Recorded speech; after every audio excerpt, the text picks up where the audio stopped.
Good morning, everyone. Lots going on as usual. Today is Thursday, November 27th, 2025. And I've got a couple of videos at the end of the show today. One of them is If I Were the Devil by AI. And it's very interesting. It's an interesting little thing. And be wary of people who use AI stuff.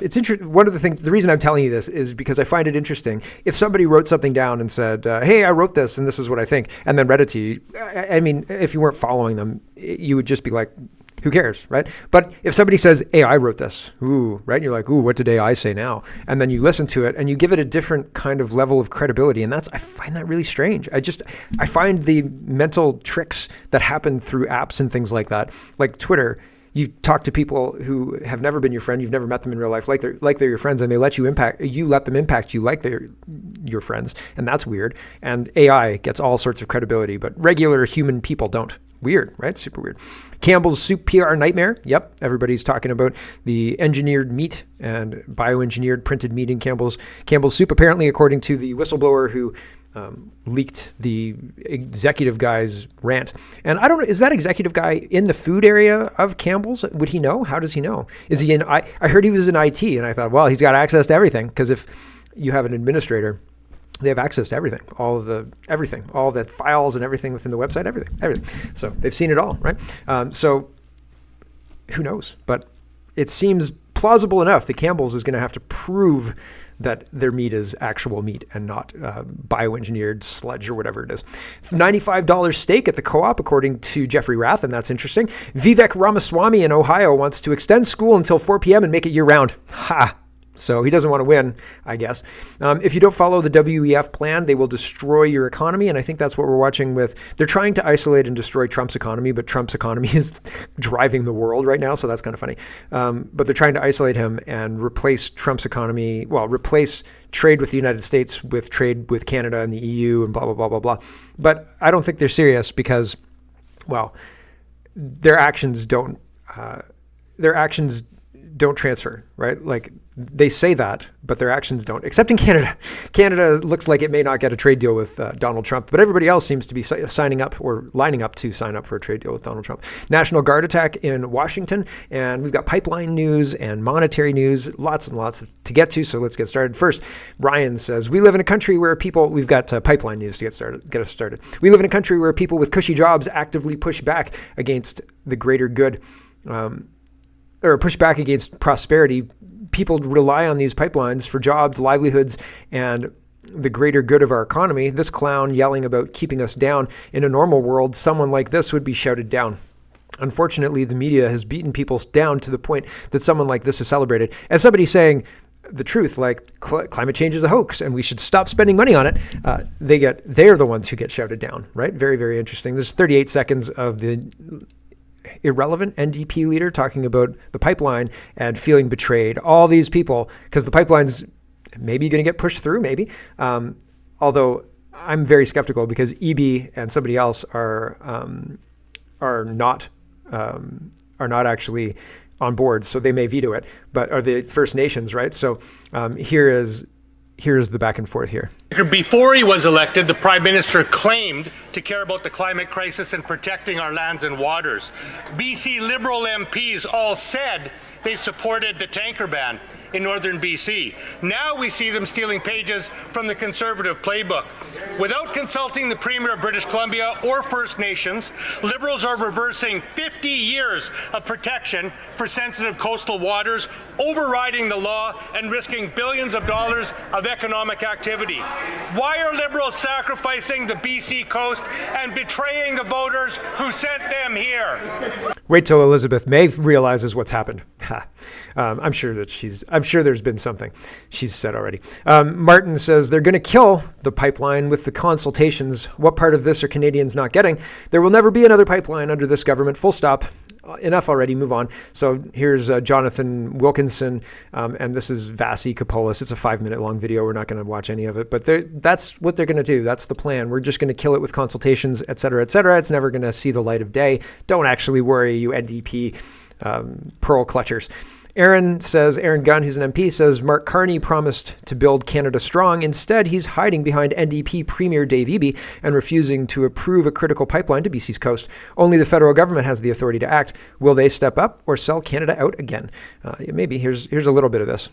This Prime Minister promised to build Canada strong, and yet when it comes to a pipeline to BC's coast, a pipeline that could end the U.S. monopoly on Canadian oil and bring billions of dollars into Canada, he transforms into a helpless bystander, hiding behind the NDP Premier in BC, ceding responsibility, abdicating leadership. The Constitution is clear. National pipelines are the sole jurisdiction of the federal government, and failing to act is a betrayal of our national interests. It's a betrayal of our workers, and it's selling out to the Americans. Will they build the pipeline, yes or no? The Honourable Minister of Jobs and Family. Mr. Speaker, listen, today's good news for the many companies around the country who are working so hard to stay in business in the middle of this trade war. So that's a pivot, right? So they're not going to talk about the pipeline. They're going to talk about the trade war. And Patty Haydew's the worst. Stockwell Day is responding to the pipeline. Mark Carney says we're strengthening and protecting Canadian steel and lumber industries in the face of a changing global trade landscape. We're giving Canadian workers and businesses the tools they need to compete and thrive. And the Globe and Mail says Ottawa announces further limits on foreign steel, promises more money for lumber mills.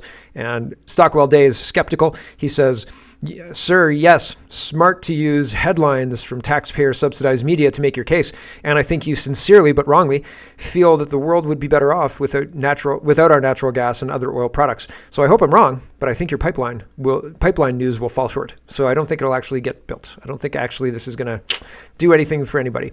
Dan Albus says, while running for Liberal leadership, Mark Carney told Liberal supporters in Kelowna that he would use emergency powers to build infrastructure like pipelines. Instead of diversifying our energy exports, he is singing a different tune as Prime Minister.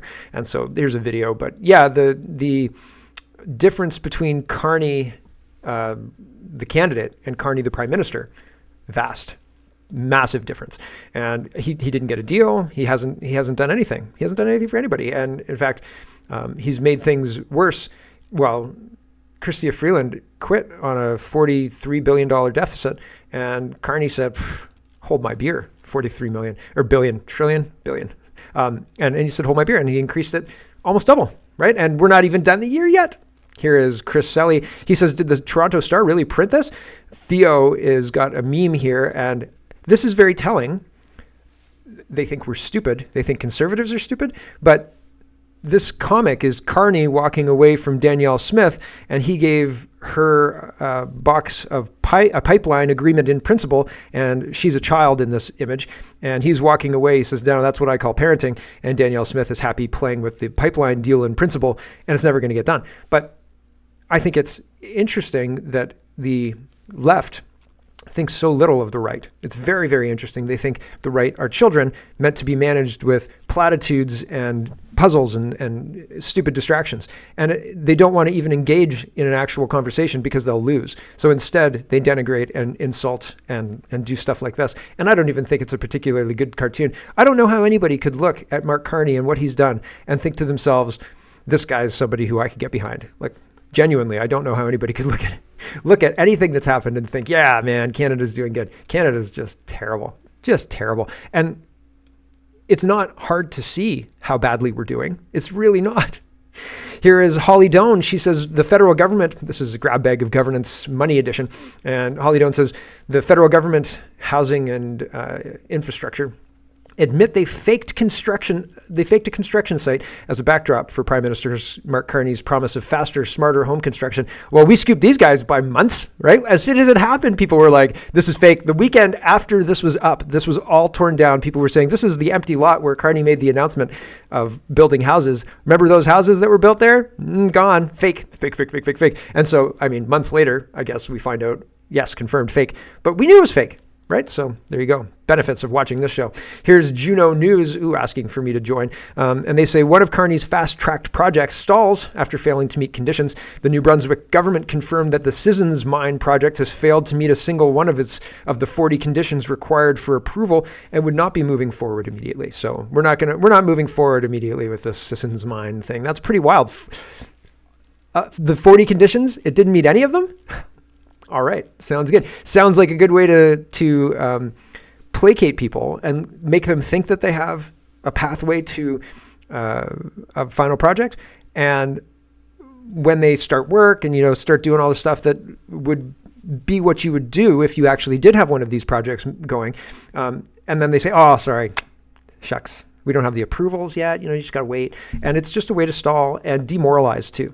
Here is Dave Eby on the pipeline, and this is a global news report, or no, CTV news report talking about the pipeline and how Dave Eby sees this. Here we go. See, news that also rankled the premier. It is unacceptable. It is deeply disturbing and problematic that Nutrien decided to go to Washington State instead of coming to British Columbia. The company, Nutrien, says in picking Washington State over a port in BC like Vancouver or Prince Rupert, it assessed 30 criteria, including port capacity, noting Port of Longview best met the technical and commercial requirements. It's designed to complement our existing Canadian port capacity and to support long-term production growth in Saskatchewan. Energy Minister Dick says Ottawa isn't listening to BC's pleas for expanding its ports. Well, we've been making the case to the federal government for the need to invest in ports, to expand our capacity in ports. This is a major priority. So Dave Eby is not interested. He is not interested in having any kind of pipeline, and he's going to use the veto that's been given to him by Carney, I think, personally. Hersey says Trudeau and Freeland resigned over a $61.9 billion deficit, $221.9 billion over the $40 billion cap set in April 2024. Carney removes all safeguards. I thought it was $42 billion, and Chrystia Freeland was being fired on the Monday, so she said, F this, and she's out. And then was it Champagne who delivered the actual budget, and it was much higher than... Or it was supposed to be 40, and she had to announce the $60 billion deficit, and then she was going to be fired, and she said, I'm not going to announce that, and that was that, I think. And then now we have a $78 billion deficit. Yowza, right? Carney removes all safeguards and caps and then forecasts a $78 billion deficit for 25-26. Liberal voters respond with echoes of Pierre derangement syndrome. What is wrong with your brains, Canada? Our elections are rigged. And the Pierre derangement syndrome was manufactured by the paid-off mainstream media, and I'm pretty sure Pierre Poilievre was in on it. If he wasn't, the party was definitely in on it. Nobody told him to move his riding because it was at risk because they gerrymandered the riding in 2022. I mean, really? Seriously? Okay. I mean, amateur hour, the Conservatives, your leader lost his position and lost the election, and he's still the best guy? Okay. So it's very, very strange to me. Martin says Potemkin Village. Oh yeah, this is the same thing as earlier. Mark Carney faked the housing thing, and he fakes things and lies all the time. People don't seem to care. Certainly not the mainstream media. They don't care. Jeff says forestry is a cornerstone of our island's economy and an industry that needs to be protected. Fellow Vancouver Island MP Aaron Gunn and I have written to BC's Minister of Forests calling for urgent action to address timber harvest delays that are crippling the fiber supply to island mills. We strongly urge the Minister of Forests to explore practical and immediate solutions to meet the 45 million cubic meter harvest target to safeguard jobs, municipal revenues, and the industrial base that our coastal communities depend on. Yep. So, and Aaron Gunn says he's zero hesitation to add my name to this well-timed and urgent letter from fellow MP Jeff Campbell about the crisis facing BC's forestry. Due to disastrous government policies, thousands of jobs have already been lost and thousands more are at stake. Time for action. Yeah, but I mean, I don't think there's any kind of assurance that, if you're an MP, say I'm an MP and I go in and I'm going to fix something that is actually federal jurisdiction, right? Like the forestry thing's actually federal jurisdiction. And this this does a good job of explaining how your power, your influence is kind of limited. Like you can write a strongly worded letter, but you could write a strongly worded letter right now, right? You could probably do it more effectively as a private citizen too. This carries weight because it's coming from MPs and multiple people who signed it and so on and so forth. But if you want to fix something, if you're like, this is a problem, forestry, fishing, whatever, this is a problem, and I want to fix it, good luck. Because there are layers of bureaucracy who seem like they're Marxists and seem like they want to do the biggest damage possible. And so they will stymie our economy to the maximum extent. And when that's not enough, they'll go back and say, this thing's sick, we have to kill it. And everything that came in contact with it. Or this wood is something else, and we can't use it. And so it feels like an uphill battle. Just it really does. And I wish I didn't feel so sure that we're in a rigged system. The remanded is a guy who is absolutely giving his all to expose the crooked, corrupt BC election. And I mean, talk about trying to pull teeth. Like, he can't get support. He can't get financial support. If he did have financial support, I'm not confident that the institutions would follow their own written down rules that he's clearly showed that have been violated.